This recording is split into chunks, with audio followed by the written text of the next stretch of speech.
Los garfios mágicos le dirán la forma de aprender. Los garfios mágicos. Bonitos burros que de chanza son, el resto depende de usted. Cama, cama, camaleón. Cama, cama, cama, cama, camaleón. Yo soy el camaleón. Cama, cama, cama, cama, camaleón. ¿Qué es la vida de...? Yo soy el camaleón. El día se hizo noche en toda la ciudad. Exactamente, y si de vampiros hablamos, ¡Epa! si de vampiros hablamos, vamos a hablar justamente en el día de hoy, en el Camaleón de julio, de un proyecto vampiro. ¿Y eso? No, una locura, una locura. Vamos a hacer un poquito de historia, hagamos un poquito de historia. El tema del proyecto vampiro, del que vamos a hablar, es porque desde los servicios de inteligencia se chupaban datos a los políticos de turno, a periodistas, etcétera. Pero vamos a escuchar quién era, ministro del Interior en el momento en que se comenzó a desarrollar el proyecto vampiro, pero en una etapa anterior. Ya no en el gobierno de Kirchner, como lo vamos a desarrollar, sino en su momento anterior en el gobierno de Eduardo Duhalde. A ver si te acordás, año 2002, ¿alguien sabía lo que iban a hacer los piqueteros en el puente Pueyrredón? Nosotros conocíamos desde hace 20 días que iba a suceder una cosa de esta característica. Una asamblea de piqueteros se habló de lucha armada. En esa asamblea se definió lo que ellos llaman un plan de lucha, que no es otra cosa que un cronograma de hostilidades. Ahí lo reconociste, Aníbal Sí, Fernández, Aníbal Bigote Fernández, que toca la guitarrita, pero toca la guitarra fenómeno, porque ya en ese momento, como bien decía, hacían inteligencia con los movimientos piqueteros. No era algo nuevo, Un poco buceamos para esta columna en medios bastante particulares, tales como Telam, el diario El Sol de Mendoza y nuestra página amiga de nuestros amigos de CEPRIN, lo de la derecha recalcitrante, los neofascistas.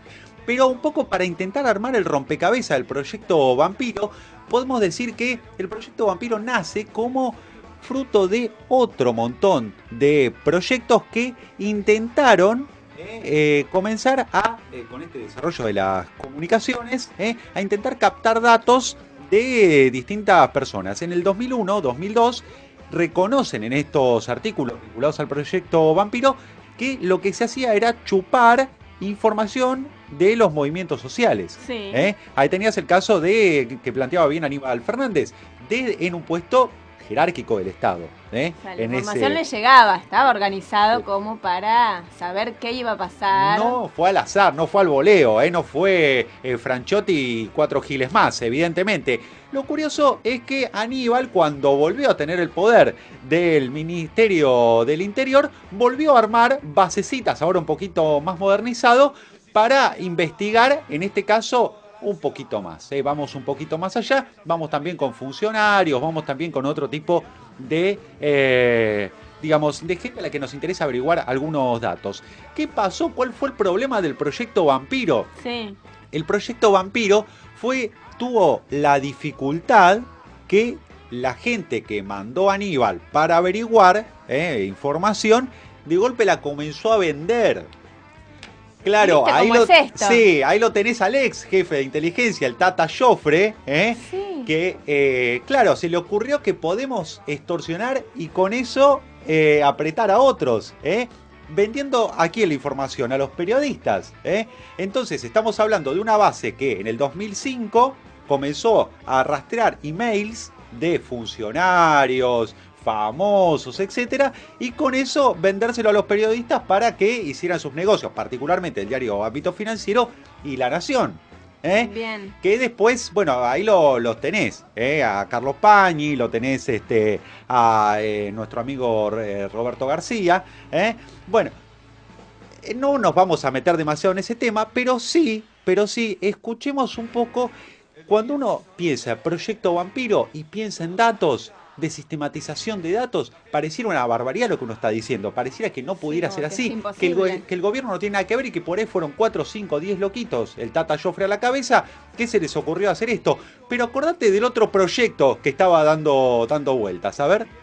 Cambiamos de tema. La justicia decidió procesar por un caso de espionaje a periodistas, ex agentes de la CIDE, empresarios, también militares. Estamos hablando de una agencia ilegal de espionaje que estuvo trabajando durante 2 años, entre 2006 y 2008. Lo cierto es que se los acusa del artículo 222 del Código Penal, que pena de 1 a 6 años cualquier tipo de intromisión, de hackeo a cuestiones privadas que tienen que ver con la seguridad del Estado. El jefe de la organización es el ex jefe de la CIDE durante el gobierno de Menem, Juan Bautista Joffre, periodista, más conocido como el Tata Joffre, que se hacía de 2 socios, se hizo de 2 socios muy interesantes, que son 2 ex agentes de la CIDE también, que estaban trabajando en la Policía de Seguridad Aeroportuaria, y uno más, que tal vez la gente no conozca, que es el líder del portal CEPRIN, Héctor Alderete. Emilio, ¿y qué hacían con esta información, luego de hackear los mails? La vendían. Y acá es donde empiezan a aparecer los periodistas. Bien, ahí tenías un poco la historia de lo que es el proyecto Vampiro. ¿Y lo que pasó? Ahora, para juntar la información, alguien tiene que haber autorizado a que se junte. No es que fueron 4 o 5 loquitos que lo hicieron. ¿Por qué decimos esto? Porque años después, hace no tanto tiempo, la puedes escuchar a Miriam Bregman justamente recordando el otro proyecto que estuvo bien en boga hace muy poquito tiempo para averiguar datos de otras personas, en este caso de organizaciones sociales. Con toda la información que recaban en las movilizaciones, que abarca un amplio espectro, porque todas, hasta las características de personalidad, a qué partido político pertenecen, si son un ala más dura o más componedora en el conflicto, qué dijeron en las reuniones, informan absolutamente todo. Con esto están formando una base de datos. Nosotros vemos que en los expedientes algunos gendarmes son llamados a declarar y dicen: ¿cómo identificaste a tal persona? La identifiqué porque sus datos están en la base de datos con la que cuenta la Gendarmería. Ahora, ellos cuando dicen que tienen diversas bases de datos, entre ellas el Proyecto X, obviamente no van a reconocer que están espiando a los dirigentes, pero nosotros tenemos las pruebas concretas que se ven en todos los expedientes, que hay informes de inteligencia completos. Esto es la criminalización de la protesta social. Chupan estos vampiros de la CIDE, chupan de tal manera que hasta estuvieron infiltrando es la criminalización virtual, ¿no? La criminalización virtual de estas organizaciones. Exactamente, también. Es la sistematización de datos para investigar de tal o cual manera. Acordate que en el caso del Proyecto X mandaron a la Gendarmería para hacerlo. Un poco, en definitiva, acordate que estuvieron interviniendo, digamos, mandando gente justamente como infiltrados a organizaciones sociales de distinto tipo. Los compañeros de la agencia Walsh también sufrieron un poco este problema. Digo, es interesante porque más allá de que la justicia terminó procesando solamente a Joffre y compañía, no hizo la mirada más compleja hacia el interior atrás, ¿no? de la agencia, porque si estos datos se generaban es que alguien los ordenaba. Alguien les abrió la puerta, ¿no? Para que entren a jugar ahí. Claro, no puede ser un datito, una basecita al paso. Tenés el Proyecto Vampiro, pero también tenés el Proyecto X y andás a ver cuántas otras basecitas tenés por ahí. Así que les mandamos un abrazo a los amigos de la CIDE que están con su tronking y buscando datos de todos los 3G, 4G. Sigan chupando, muchachos, sigan chupando. Vamos.